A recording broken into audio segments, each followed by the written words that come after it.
Greetings, everyone. Wow, it's been a while. Got a big comic book update for you because I haven't done a comic book update for like a million years. So I think the last one I did was sometime in the middle of October. It is now the middle of December. So I think it's about time we got these all caught up to date here. So I have got quite a stack of comics that I've picked up between the middle of October and now. So almost, I guess, 3 months worth. October, November, December. Yeah, basically about 3 months worth of comics acquisitions here. So let's not waste any time. Let's get right to it. Super duper uber comic book update today on the Multimedia Chronicles.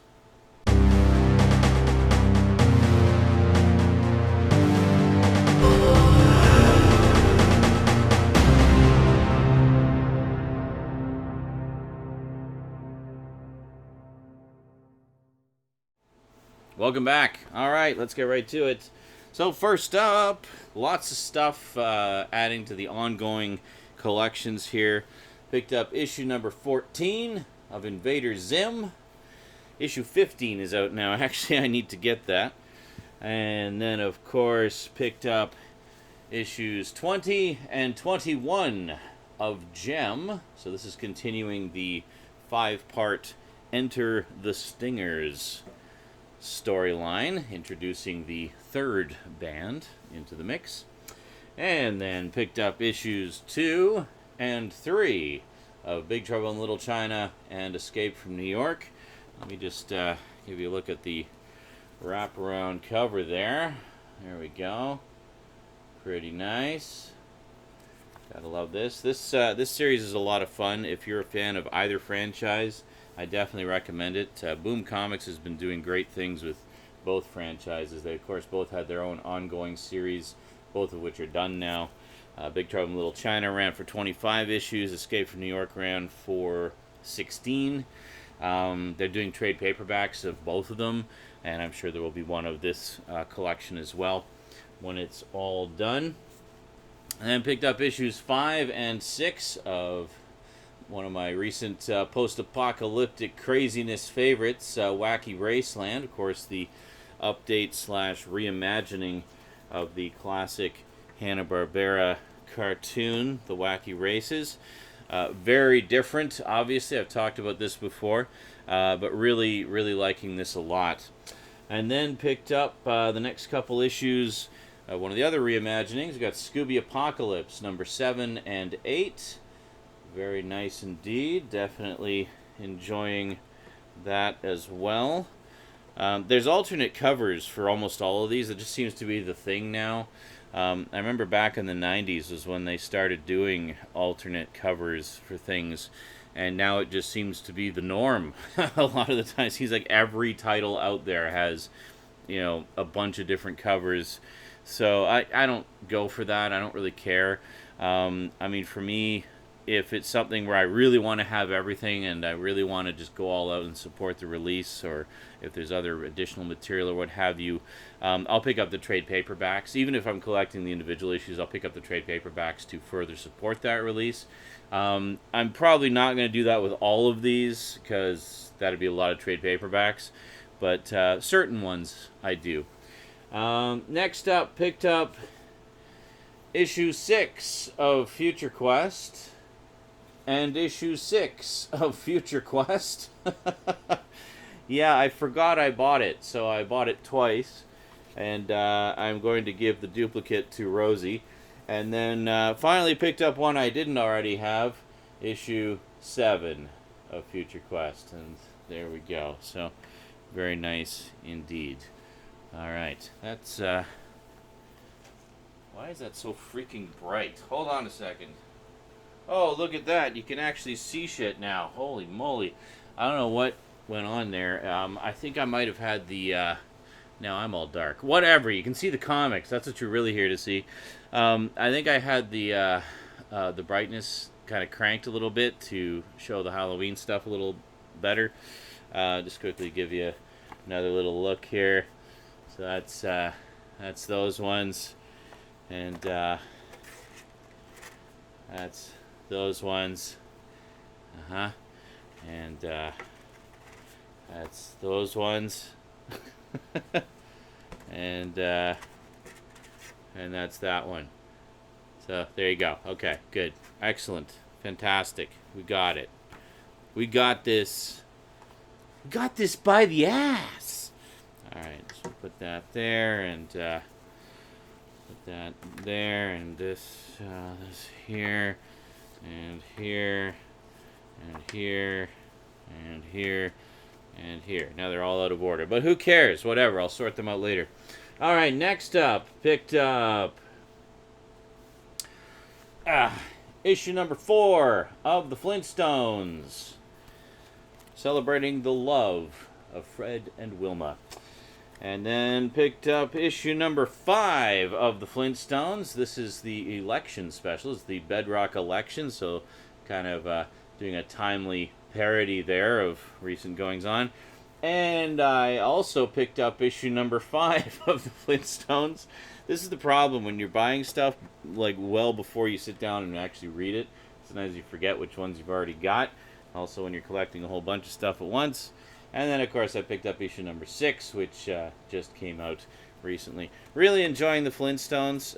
Really good stuff after a kind of head-scratchingly dark opening. I have to say this has really developed into a fantastic series, and I definitely recommend it. Okay, now,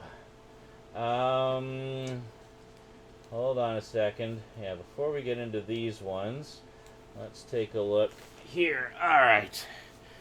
So, then, picked up issue number 3 of ROM. You know I love me some ROM. I also picked up issue number 4 of ROM. So that brings ROM all up to date.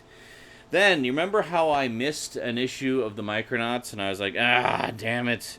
Well, I'm happy to report issue number 3, the one I was missing, came back in stock. So I actually was able to fill that gap. And then carried on. Free and clear to collect the rest. So I picked up issue 6. By the way, there's a trade paperback out of the Micronauts now, which contains the first 6 issues. I don't know about any bonus content. I imagine it has the alternate covers as well. Then, of course, picked up issue number 7. And issue number 8. And there you go. So that brings the Micronauts all up to date. And just had to pick this one up. Got issue number 1 of Mask, Mobile Armored Strike Command. And there you go. We have, and already they're showing it as the Hasbro universe, with Reconstruction being the current sort of overarching theme in the wake of Revolution. And let's get to that. So Revolution. Finally picked this one up. This is Road to Revolution, which is a 100-page spectacular containing 5 significant issues, mostly from Transformers and G.I. Joe, which basically lead up to the events of Revolution, the big crossover event. So this has some material dating all the way back to when IDW first got the license for the Transformers, actually, with issue number 2 of Transformers Infiltration, which was the first series they ever did.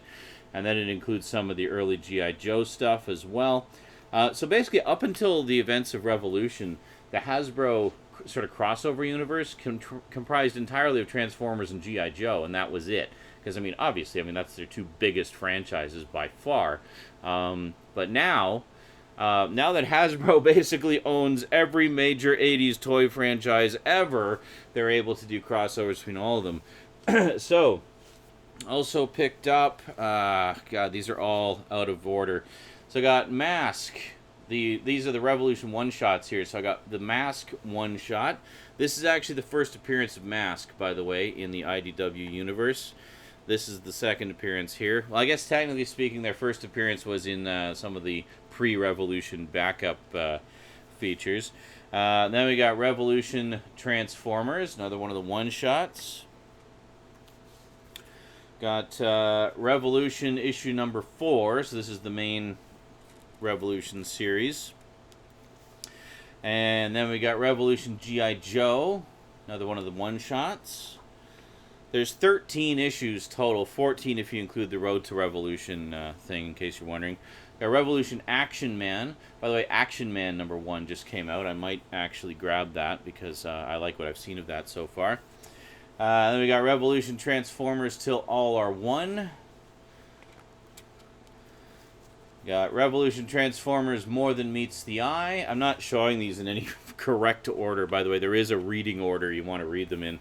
And then finally, wrapping it all up with Revolution issue #5. So this is basically a 3-month event. You probably noticed like every update over the past little while has had some issues of it. Massive thing that they did and just sort of crammed it all together. So there's 5 issues for the main Revolution series, and then 8 crossovers that tie into it, like one-shot crossovers. So you could just get all the Revolution stuff and you'd be set. You don't necessarily have to be following the regular series as well. So anyway, I'm assuming there's going to be some trade paperbacks. I think I heard mention there's going to be 1 or 2 covering the whole thing. So pretty cool. So I definitely recommend grabbing this. It's only $10, probably less if you're in the States.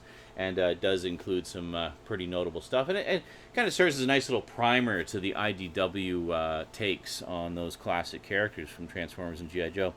I really need to get into those, to be honest. I loved the old Marvel run. I got the Transformers Classics series of that, of course, and really enjoyed them.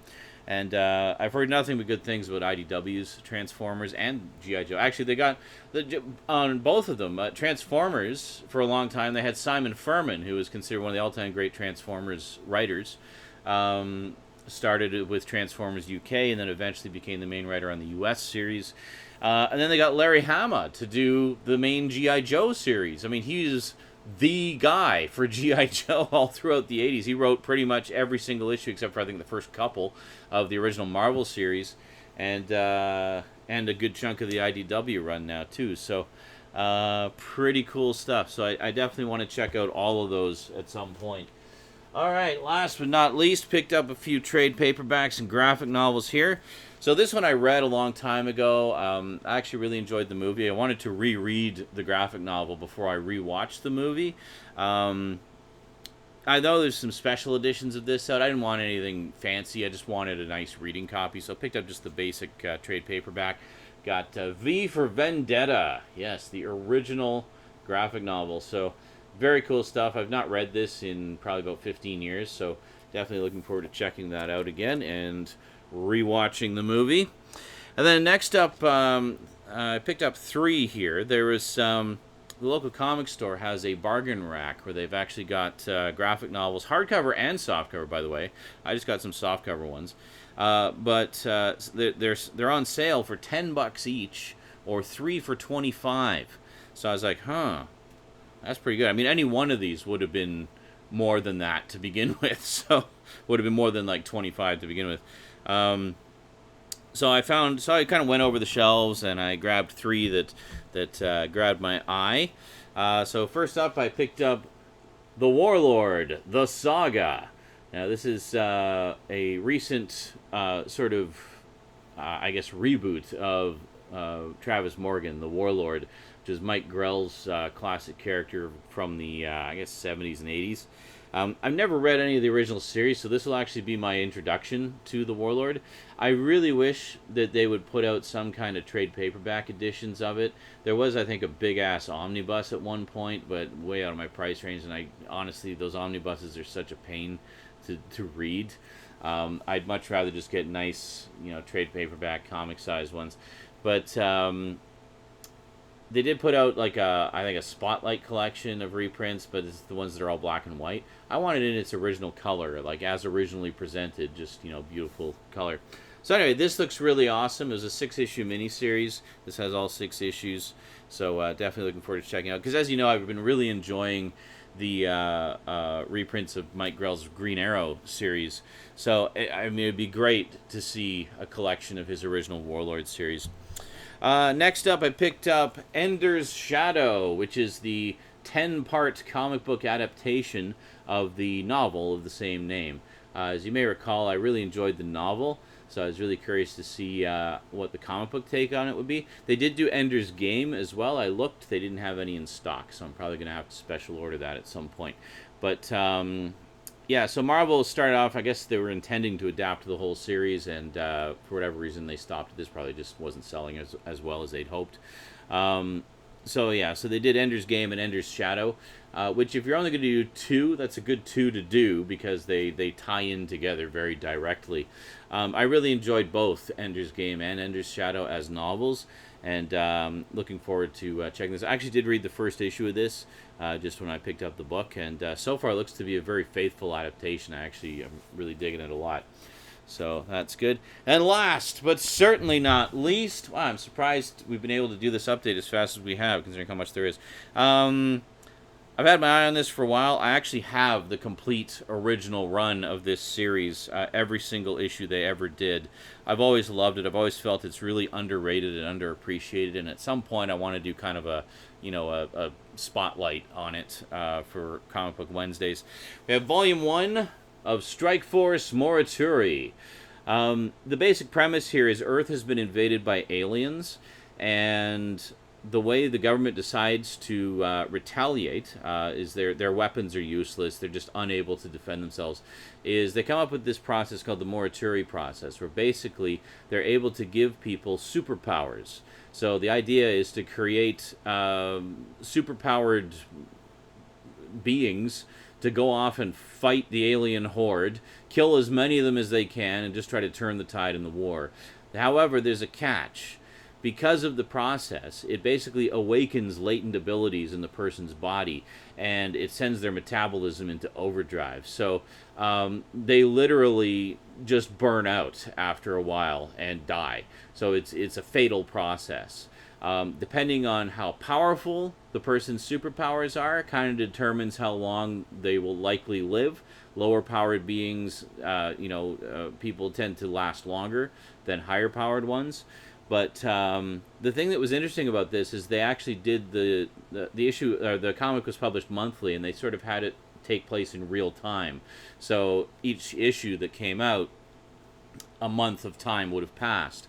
The other interesting thing about it is the maximum lifespan of these superpowered beings is 1 year. So that means within the first 12 issues of the comic, you can basically expect most, if not all, of the original cast to be dead. Now, this is written by Peter B. Gillis and drawn by Brent Anderson. They just a fantastic creative team. The two just complement each other beautifully. And they did the first 20 issues. The series originally ran for 31 issues, and then they did a 5-part miniseries under a new creative team. Honestly, I never felt that the replacement creative team ever reached the pinnacle of excellence of the Peter B. Gillis and Brent Anderson team. And I think, the concept itself was a very challenging one, and one that not every writer is going to be up to. I mean, that's a really tough thing to write. Like, okay, I got this a very limited amount of time to develop these characters and get people to care about them so that when they die, they'll, feel like they've been punched in the gut. But no more than 12 issues for those characters, some less, some way less, because they're really powerful and they die really fast. But man, they managed to pull it off. This is like one of the first comics I read that I actually remember being literally moved to tears in parts, like when some of the characters die and just how gut-wrenching it is. Genuine, powerful emotion. And it's just a great series. I mean, it's just got this I don't know, it's superheroes and sci-fi and drama, and it's got some funny moments. It's just got it all, man. So the original series was published in 3 volumes, of which this is the first. And to find it on the 3 for $25 rack was a freaking godsend. What is it? Normally these go for about $40 Canadian. So to basically get it for less than $10, well, I couldn't pass that up. I just had to track down the other 2 volumes, and I'll have a nice set of beautifully remastered reading copies. Alrighty, that is it for this update. Hope you enjoyed. Now I can finally put all this stuff on my shelves. Alrighty, that is it from me to you for now. So quick thank you to my Patreon sponsors, especially Kyle Pellegrini, who is of course my highest level sponsor. Really appreciate the support, dude, and of everybody else. And thank you to viewers like you for continuing to watch and be awesome. Alrighty, so I'll see you all next time. So until then, thanks for watching, and sayonara.